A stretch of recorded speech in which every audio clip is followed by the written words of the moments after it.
Hi everyone, we've got here a tricky sequences and series question. Now, in my experience, this particular kind of question catches most people out. They look at it, they see this like summation symbol here, and a lot of people feel quite intimidated by it, and they just think they don't even know where to start with it. You mean, because there's no wording with it really.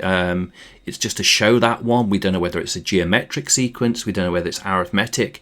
It's hard to know whether it's periodic. It's kind of hard to know what on earth's going on with this. Okay, so my advice to you on a question of this type would be always start off by generating the first few terms. Okay, so we can see that we've got n starts off as being 2. So my advice would be to work out at least the first 3 terms, just so we can kind of like get a feel for what on earth it is that we're dealing with. So let's sub in n equals 2 and generate the first few terms. So we're going to have, when n is 2, we have got 3/4 to the power of 2 times by the cosine of 180 times by 2, like that. Okay, so that is going to be 9 over 16 times by cos of 360, and cos of 360 is 1, so our first term is 9 over 16. Now let's do n is equal to 3. So when n is equal to 3, we've got 3 over 4 cubed times by the cosine of 180 times by 3. Okay, so let's see what we get when we do that. So 180 times by 3 is 540, and the cosine of 540 is equal to, I'm in radians, switch over to degrees, got to be careful about that. So we want the cosine of 540. The cosine of 540 is -1. Okay, so that is -1, and this is going to be 27 over 64. So we're going to have minus 27 over 64 is our second term rather. Minus 27 over 64. So we've got n is equal to 2 term, n equals 3 term. Now let's do the next one, our third term, n equals 4. So that's going to be 3/4 to the power of 4 times by the cosine of 720, because it's going to be 2 times 360, so 720.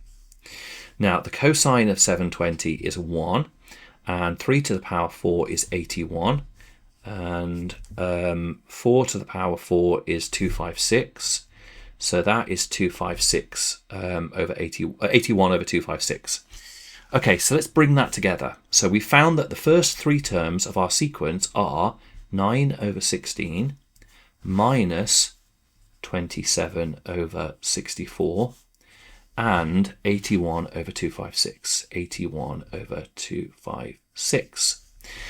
Now, because in the formula in the question we have 3/4 to the power of n, that would rather suggest that we've got a geometric sequence, okay? So, but we can kind of like work out and see whether or not that is the case. If we do this term divided by this term, so if we do the second term in our sequence divided by the first term in our sequence, we're going to get minus 27 over 64 divided by 9 over 16. And when we work that out, we're going to find out that that gives us a common ratio of minus 3/4.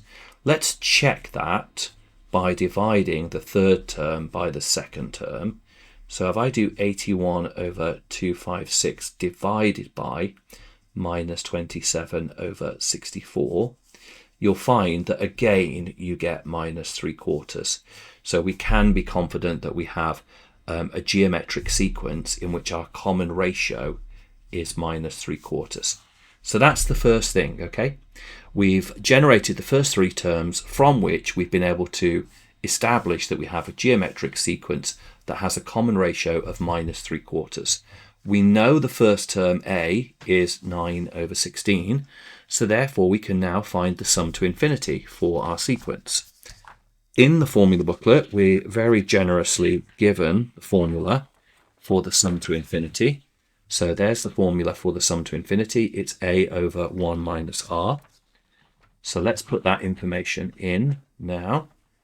Sum to infinity is equal to a over 1 minus r. So our sum to infinity is our first term a, which was, we found out, was 9 over 16. So 9 over 16 over 1 minus r, and r was minus 3/4 if I'm not mistaken. So we work that out, and that gives us that our sum to infinity, well, let's put it in, this is going to be satisfying if it turns out to be the right thing. So put it in some brackets, we have got 9 divided by 16. So open bracket fraction 9 over 16 close bracket. Okay, so there's my 9 over 16.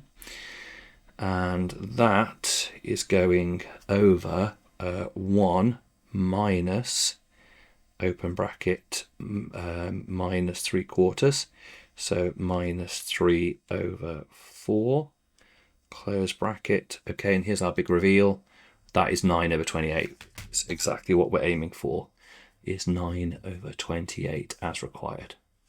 Okay, so that's it's only worth 3 marks, but as I say, in my experience, students find that question deceptively tricky, and my advice is sub in the n equals 2, n equals 3, n equals 4, just to find the first 3 terms. Very often with this kind of thing, once you've got the first 3 terms, it becomes a lot clearer what you're dealing with, and then you will know how to proceed from there. Okay, I hope you found that helpful. Remember, if you're finding these videos useful, if you could subscribe to the channel, like and subscribe to the channel, then that's going to help me keep on making more videos which will be useful to you moving forward. Thanks for watching, and I'll see you in the next video.